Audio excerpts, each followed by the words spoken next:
And welcome back to Local Decision 2024. We are getting closer to Election Day in early November, and joining us now in the North Metro TV studios, Lori Saroya, running for Blaine City Council, Ward 1. And Lori, thanks so much for stopping by.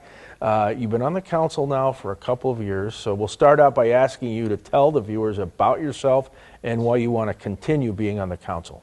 Absolutely. Well, thank you for having me. It's always a pleasure being here. So my name is Lori Saroya. I've been on the council, it seems like years, but it's only been a year and a half. So I have lived in Blaine for nearly 20 years. I have, my husband and I are raising our 3 kids here. We have a 14-year-old, an 8-year-old, and a 4-year-old. And before joining the City Council, I was on the Charter Commission for 7 years. I've been on several state commissions and have been working in the nonprofit sector. I have a law degree, and I've done a lot of work around contracts and compliance and strategic planning and visioning. And I feel like that's really something I want to continue bringing to the city. And the reason I ran was, I'm not a politician. I've never really considered, getting involved in politics. But to me, this was an opportunity to advocate for Ward 1 residents, with all of the concerns that people have and all the issues that we're seeing. It was really an opportunity to amplify their voices and just get some results for Ward 1. What did you learn in these previous 2 years on the council, and are you comfortable now being on the council? Absolutely. So with my legal background, I went in there thinking it's run like a courtroom. So I think I'm getting a glimpse into what politics is, how the political process works. And so it's been interesting. It's absolutely been interesting. But I'm also learning a lot about myself, how I am able to stand my ground. I'm able to debate and have those conversations, difficult conversations sometimes with people, and get things done. We have made tremendous progress, even in how elections are done in Blaine. So I'm extremely proud of what we have done in a year and a half. If you could single out 1 or 2 things, what's going well in Blaine right now, in your opinion? I think there is more attention to the future. I feel like when I joined the council, for example, in my first year, there were 4 standalone car washes. So I'm not even talking about the car washes attached to gas stations. These are standalone car washes. And I was the only no vote on all 4 of them. And so for me, it's, with my strategic planning and, background, envisioning background, it doesn't, for the here and now, maybe that makes sense. We can put up 4 car washes and people profit, but does that bring jobs? A car wash only brings a few employees. And what happens when we have that many car washes so close together in our community? Is that really something we need? And so 10, 15 years from now, will they be vacant? Will my kids and other youngsters be dealing with that and trying to figure out kind of how we are with Northtown right now about what do we do with all this empty space?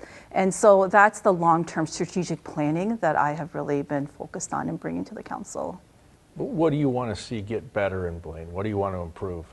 Northtown. That's been when I was running last time, I made 2 promises: Northtown and Highway 65, and that's really been my priorities. Those have been my priorities for the past year and a half. Northtown, I'm really excited about because we have a new owner who really has a great vision. And again, it's that vision of where we're moving forward. We have the Asia Mall is coming. And the great thing about him is he's so community-centered, and he's really focused on how will this not just benefit the mall, but benefit the entire area. So there's a hotel that will be coming, there's a coffee roasters, a coffee shop, a children's play area. There's several restaurants, an Italian restaurant. I know he's looking into the Asia Mall, as I mentioned. So I'm excited. I feel like it will really revive and just address some of the other issues that we're seeing in that area as well. So you believe Northtown has a lot of potential?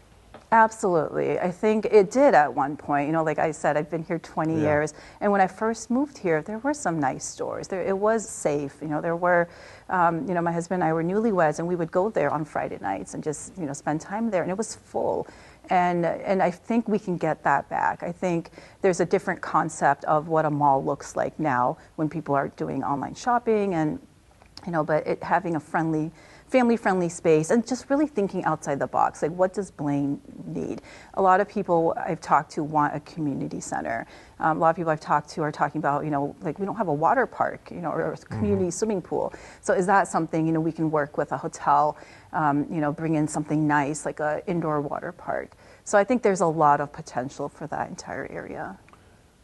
Does Blaine need an actual downtown, a core? And where do you land on this proposed entertainment district, which would have hotels, restaurants, housing, a ballpark that would be a multi-use facility? What are your thoughts on that? Yeah, I think that's great. I think we have 7 million visitors that come to Blaine, and my son plays soccer, so I'm at these events a lot, and there are people coming from literally all over the country. But what I see is that they're not staying in Blaine. They're not spending their money here. They're going to Minneapolis, St. Paul, just because we don't have the infrastructure in place. We don't have the hotels, and the restaurants are already at full capacity. So absolutely, we need more of that. And again, it's about being strategic, making sure that we're making the right investments, we're working with the right developers, and just making sure we're creating a project that is going to be successful and not a burden on taxpayers. Would it be a couple of hotels? Because I know, like you said, most people come, they play soccer, and then they go stay in Maple Grove or even by the Mall of America. Absolutely. How many hotels would you need to capture a lot of that when it's 3M tournament time in golf or Target USA Cup? Yeah, I think, so there will be several hotels in that area, but the part that I'm not really a fan of right now is the apartments. There is a proposal to build 600 additional apartments in that area. And whenever this comes up, I always, I'll hear from people that they feel like the city of Blaine is cramming a bunch of people into a small space. And so do we have, enough grocery stores? Do we have enough schools? Do we have roads that will accommodate them? Is our water, quality up to par with what people deserve? So really addressing some of these other issues before we bring more people to Blaine, I think is crucial. So you bring up Minnesota State Highway 65, and there will be more pain before there's gain, but when 65 is complete and finished and better, is that a game changer? Absolutely, it is for the entire city. Because right now we have basically 2 Blaines. I've met people, I live on the other side of the highway, the older part of town, and there are people that want to work on the other side of the highway, but they won't because it's not safe. Like we don't have bike paths, it's not pedestrian safe. And so even accessibility for our residents to be able to access the jobs that are on the other side of town, I think is really important. And just the safety of it. My neighbors were killed in that motorcycle accident on 109th. And I talked to them like literally 2 hours before that accident. Wow. And it's had an impact on my whole family. My daughters, and I get emotional when I talk about this, but we would, every morning we would drive by, on our way to school, and we would see the wife, the mother, sitting there, and she would wave at us every morning, and that's such a big void in my daughter's lives now.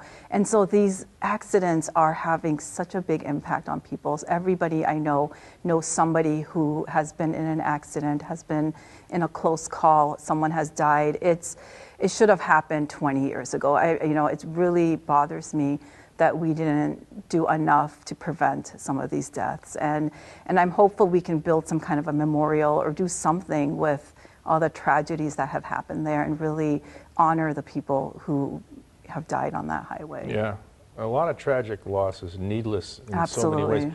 But we know it's not going to be repaired right away. So what would be your message to people using 65? I mean, you got to be safe whatever road you're driving on, right? But I mean, I would think in this case, knowing what you just said, is there any message you can get out to people that, hey, just slow down and we'll get through this?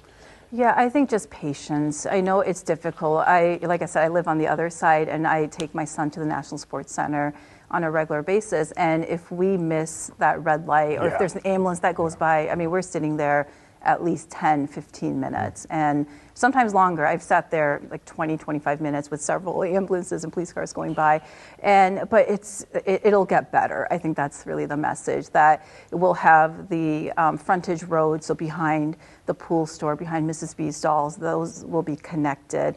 Ulysses will be connected all the way across, so the residents won't even have to get on the highway anymore. They can just take the back roads, and so it will be a lot easier.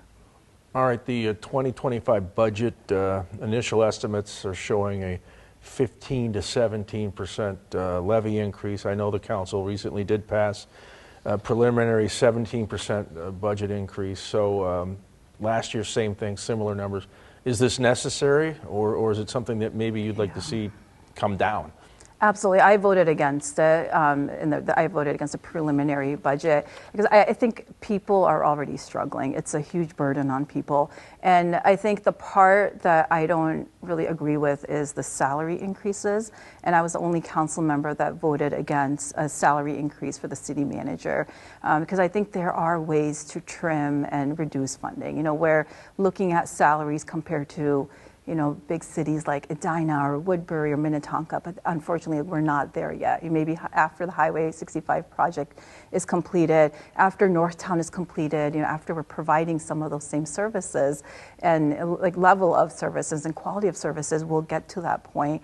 But until that happens, we cannot be wasting money and hiring additional staff because it's not just the salary that we're dealing with, right? It's also, there's training expenses, there's orientation, there's health benefits, there's insurance, there's so much more that comes with the hiring of staff. And we just have to be strategic in how we're moving the city forward. So you would say the optics aren't good, especially if somebody's in Blaine and they're struggling and they hear about a salary increase? Yeah, absolutely. I think when our lowest paid employees are making $15 an hour and then the city manager gets a salary increase nearly $250,000, that I think sends the wrong message to the community. Absolutely. What are your budget priorities if you're back on the council? Right now, so public works, so absolutely police. I think that's always a big priority, public safety. And that's a budget that I have consistently supported because it's an area we can't really, interfere with because they need to do what they need to do to keep us all safe. And so that's a crucial area. But I think public safety is one that's often forgotten. And like, for example, like people are constantly, complaining about their streets not being plowed, sidewalks not being plowed in the winters. There's a lot of like median issues with, garbage being in the medians, the lack of flowers, things like that. And it's not, our public works department goes above and beyond. Anytime I have received any email from any community member, I forward it on to our public works director, and it's resolved within 24 hours. It's responded the same day, and then it's resolved within 24 hours. And that level of service is what people deserve in this city, and so I'm so grateful for that. But they don't have the resources. Their vehicles are often hand-me-downs from our police department and other departments, and they're breaking down. And that's, they can't do their job successfully if we don't support them. So you've been in Blaine, as you mentioned, a couple decades. What do you like to do in the city? That's a really good question. So sports, I think we're a soccer family. My son has been playing soccer since he was 2.5. So we're at the soccer games a lot, watching his team, watching others. And then my daughter, who's 8, has started tennis. So we're now getting more involved in tennis. And my little one does karate.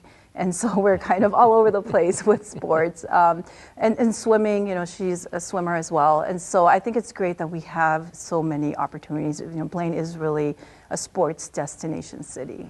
Yeah, because you have the 3M Open, you have the Target USA Cup. Minnesota United practices in Blaine and used to play here. I know the governor, Tim Walz, now the Veep candidate, said to us a couple months ago, this is the sports capital of Minnesota. Is that a good thing for Blaine to have as its signature, a sports-centric city? Yes, absolutely. I think it helps us because it's already happened, right? So we already have these national tournaments that are coming to Blaine. Like I said, 7 million tourists, visitors from all over the country. And I think the next step is how do we capitalize on that? Why we should have Blaine merch, merchandise, and we should be, profiting off of the tourism. Even like a tourism tax, I've seen that in other cities and other places. There could be opportunities there where we can really benefit from all these people coming to Blaine. The city doesn't control the National Sports Center. That's the state, but obviously it's in the city limits of Blaine. They need to keep their facilities top notch, or they could lose things to other cities around the U.S. Can you support the NSC in any way to make sure they get what they need? Yes, absolutely. I think that's crucial for our state. And I think one of the roles that we as the city council can play, and something I plan to do next year, is really advocate for the National Sports Center at the state level, because they deserve more state funding. It's really unfortunate how limited their funding is, and they're struggling. Like I've met with their executive director, and they are really struggling financially. And we as a city can play a role in helping them get that funding, because there is funding out there. We saw with the Highway 65 project, there's state funding available, there's federal funding.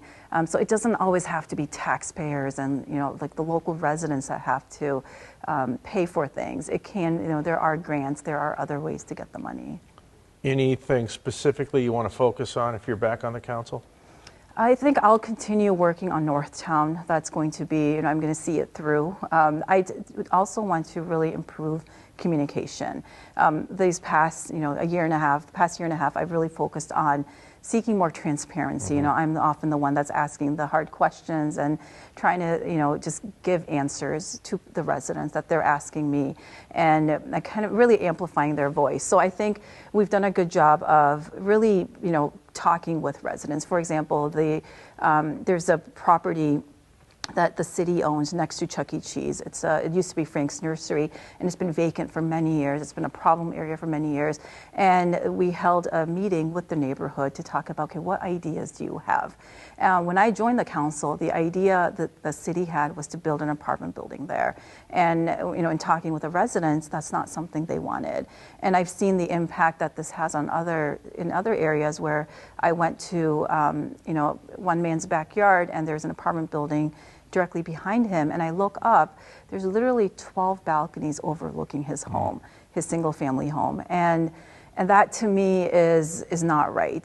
He's telling me he can't, enjoy his backyard, he can't barbecue, it's impacting his quality of life. So how do we be more strategic in what we put there? How do we get input from residents? And I see so much of that happening now, where we're actually holding neighborhood meetings, we're sending letters, we're improving that communication. And what I would like to do is really do a Ward 1 newsletter on a regular basis, where people know what's happening in their city and contribute and are in the front rows of decision making.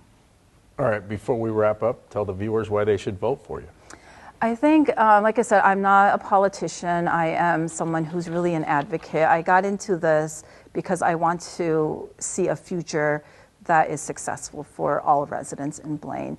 I have lived here 20 years. I've seen so much, neglect and, concerns from my neighbors and other residents in Ward 1, and it really needs amplification. It needs, attention. And even just how we're doing elections in Blaine has changed and improved, how we're, engaging residents. And at the end of the day, for me, it's putting residents first. It's not always about developers' interests. It's not always about profit and how the city will benefit. It really is, how will this project or ordinance or whatever we're passing, how will it impact individuals, their families, and their quality of life? And if it's going to have a negative impact, then I will always be a no vote on it. And if it will have a positive impact, then let's embrace it and explore it and be strategic in how we do this. All right, Lori, thanks for joining us. Thank you so much for your time. Yep. All right. Thank you. She's Lori Saroya, running for Blaine City Council, Ward 1. This is Local Decision 2024.